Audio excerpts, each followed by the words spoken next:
নমস্কার, আপনারা দেখতে শুরু করেছেন পশ্চিমবাংলা এবং সীমাঞ্চলের fastest growing and most lovable digital platform news today India.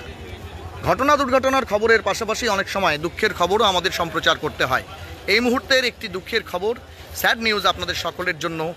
Islampur high স্কুলের প্রাক্তন প্রধান শিক্ষক এবং বিশিষ্ট হিন্দি স্কলার উমেশ ঝা আর আমাদের মাঝে নেই। আপনাদের জানানোর চেষ্টা করব ঠিক যেমনটা তার পরিবার সূত্রে জানা গেছে।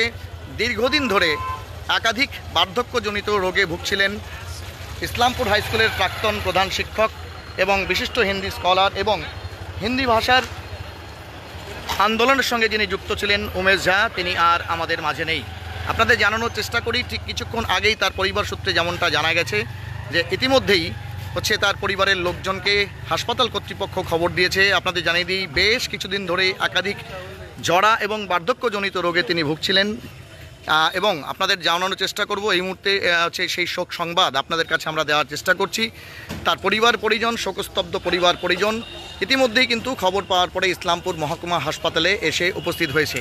আপনাদের জানানোর চেষ্টা করব, এটি একটি শোক সংবাদ। আপনাদের জানিয়ে দিই, ইতিমধ্যেই আমাদের কাছে যে তথ্য এসছে, ইসলামপুর শহরে হিন্দি ভাষা আন্দোলনের অন্যতম পথিকৃৎ এবং সেই সঙ্গে আপনাদের জানানোর চেষ্টা করব ইসলামপুর মহকুমা যে হিন্দি ভাষা প্রকোষ্ঠ ছিল এবং বিশিষ্ট সাহিত্যকার, হিন্দি স্কলার এবং তার পাশাপাশি ইসলামপুর হাই স্কুলের প্রাক্তন শিক্ষক, প্রাক্তন প্রধান শিক্ষক উমেশ ঝা, তিনি আর আমাদের মাঝে নেই।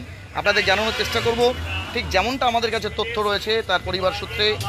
তার জ্যেষ্ঠ পুত্র আশুতোষ ঝা, সহকারী শিক্ষক, মিলনপল্লী আদিবাসী প্রাথমিক বিদ্যালয়, তিনি যেমনটা আমাদেরকে জানিয়েছেন যে বেশ কিছুদিন ধরেই তিনি একাধিক সমস্যায় জর্জরিত ছিলেন। তার ডায়ালাইসিস চলছিল একাধিক।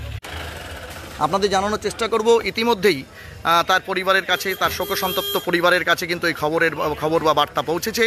আমরা অবশ্যই জনতা জনার্দনের প্রতিনিধি হিসাবে আমরা আহ্বান জানাবো প্রয়াত সেই শিক্ষককে শেষ শ্রদ্ধা জানাতে। আপনাদের কাছে আমাদের নিবেদন, আপনারা অবশ্যই হচ্ছেন এমনটাই কিন্তু আমাদের কাছে তথ্য রয়েছে। এটি একটি শোক সংবাদ আপনাদের জানানোর চেষ্টা করব। ইসলামপুর হাই স্কুলের প্রাক্তন সহকারী শিক্ষক এবং পরবর্তীতে টিচার ইনচার্জ তার শেষকৃত্যে সামিল হবেন, তার পরিবারের পাশে এসে দাঁড়াবেন। এতক্ষণ আমাদের সঙ্গে লাইভে এই শোক সংবাদটি জানার জন্য অনেক ধন্যবাদ। আপনাদের আরেকবার জানানোর চেষ্টা করব, যারা নতুন ইতিমধ্যেই দেখতে পাচ্ছেন যে তার পরিবার পরিজনের লোকজন তারা কিন্তু ধীরে ধীরে ইসলামপুর মহকুমা হাসপাতালে আসছেন এবং কিছুক্ষণ পরেই হয়তো তার সেই নশ্বর, এমনটাই কিন্তু আমাদের কাছে তথ্য রয়েছে। ইতিমধ্যে তার পরিবার পরিজন তারা কিন্তু হাসপাতালে এসছেন এবং ধীরে ধীরে কিন্তু তার পরিবার পরিজনের যারা লোকজন রয়েছেন তারা কিন্তু তার নশ্বর দেহকে হাসপাতাল থেকে নিয়ে তার পারলৌকিক ক্রিয়াদি সম্পাদন করবেন, এমনটা কিন্তু